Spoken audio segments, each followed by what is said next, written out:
Well, good evening. Well, I'm filming this Sunday night for Monday night. Thanks for appreciating the flow of videos that are coming. They're slowed down a little bit. It's been one a day the last few days, and it may stay like that for a while. I know people say film it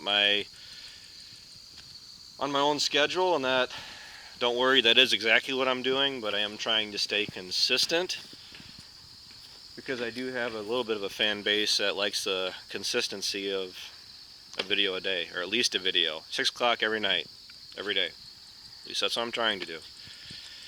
But because of the project I've been working on, I have to finish it tomorrow, but I filmed a bunch of the steps on it, so hopefully I can get it done tomorrow. But I have to contact, just a second. Sorry, thought my mom needed help. But I think you guys all saw the video that came out Sunday on this thing. My dad made a purchase. Yes, he did. He got rid of the blue wagon because I don't think we hardly used it last year, if we used it at all. But what he ended up trading for is a 500 bushel Easy Trail. Say, I'm not sure where they came from, or where it came from. A guy's traded in a bunch of them, and this is the better pick of the lot that were traded in. It's got a tow chain. The guy that had it, I won't know until I use it, but he did a lot of custom work to it. That was added on. Say, I haven't really seen these newer Easy Trail running gears, but it seems like there's a bit more welding on it. I mean, honestly, I've never seen an Easy Trail set up like this. So correct me if I'm wrong, because I've never been around these, at least these big of wagons from Easy Trail. It's got the bigger truck tires on it. It's got the light kit on it. Of course, a lot of that is actually custom made from old housing electrical parts. So I'm going to say the guy that did it was very particular in how his equipment was worked on. And I'm not saying he didn't take good care of it, but probably something a little bit more intricate than you'd see us doing. So I highly doubt you'd see this from the factory, but then again, I could be wrong. What this wagon needs to be, oh, hold on. What this wagon needs to be field ready, we're going to have to check the tires. We're going to check them for the air pressure. We're going to check them for, well, we're going to be checking all the wheel bearings. On the inside, the salesman we got it from, the guy, Mr. Alex Beckus, from Sloan's in Bloomington, is the one that we dealt with. He got graphite sprayed on the door slides, so the door actually raises and lowers really well. But something we're going to be doing for this wagon, and also the M&W, we have liquid graphite, and I'm going to be applying that to both these wagons just to help the grain flow a little easier this year. Now the plans for this gravity box is it's going to be on the 4640 going up and down the highway. The 7600 is going to be put on the green cart and left to sit. I know people are going to say we need a grain truck or a straight truck. Let me address that right now. We're not in the market for a straight truck. We're not in the market for a semi or a grain trailer. We are perfectly happy, and it works for our operation, to use the grain wagons, because anything that we store is within just literally less than a handful of miles from home. So we filled this bin, this 20,000 bushel bin, in 2 days, filling it purely from my place. I mean, that's how close my place is to the home farm. Same goes for Ryan's place. I think Ryan's is just a hair closer. That's it. But we've been in the market for a 500 bushel wagon, 500 to 700 actually.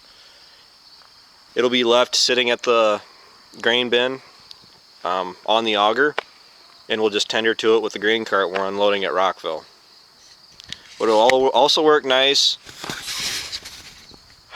because we don't have a straight truck, because we don't have a semi, we hire all of our hauling done. These 2 wagons, plus both the grain carts, plus the combine, completely loaded, should be right about 2 semi-loads. So, on a Sunday night, or during the week when the grain elevator closes, we can at least run out this wagon, that wagon, and both the grain carts, and leave the combine. Well, we usually don't try to leave the combine sit full. Normally what we try to do is we'll go out early in the morning and we'll shell the combine full so it's not sitting all night. But that may not be an issue anymore. So that's it for the Easy Trail wagon. It is going to get the number 8s taken off of it because that was for the previous owner. I think they look ridiculous. They serve no purpose for us, and they're kind of messed up.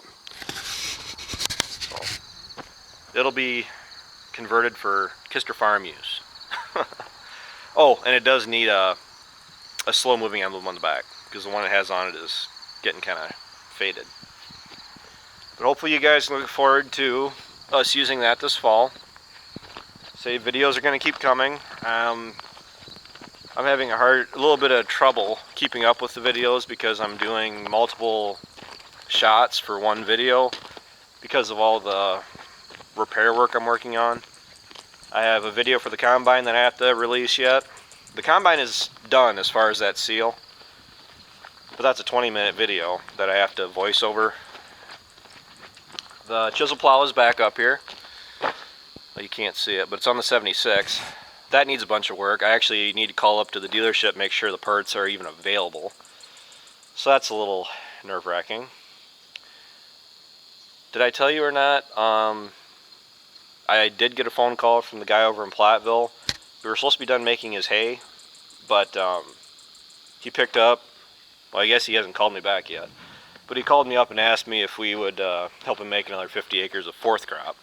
So the Rhino rake is going to be used on that too. Plus, I just checked everything that I cut on Thursday or Friday. Yeah, it was Friday. And we're going to be making that probably Tuesday or Wednesday. Or, yeah, better yet, you guys are watching this video, chances are it might be raked by now because the early stuff is actually pretty dry. That's why we tedded it. See, that tedder gets a lot of credit around here. It really helps us a lot.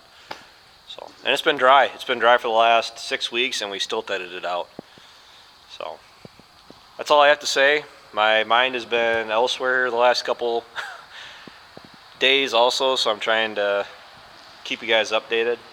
We did a little bit of work to that grain bin also. I'll have to stick the camera in there. You guys can see what we did there. But with that, hope you guys have a good Monday. Had a good Monday. Take care.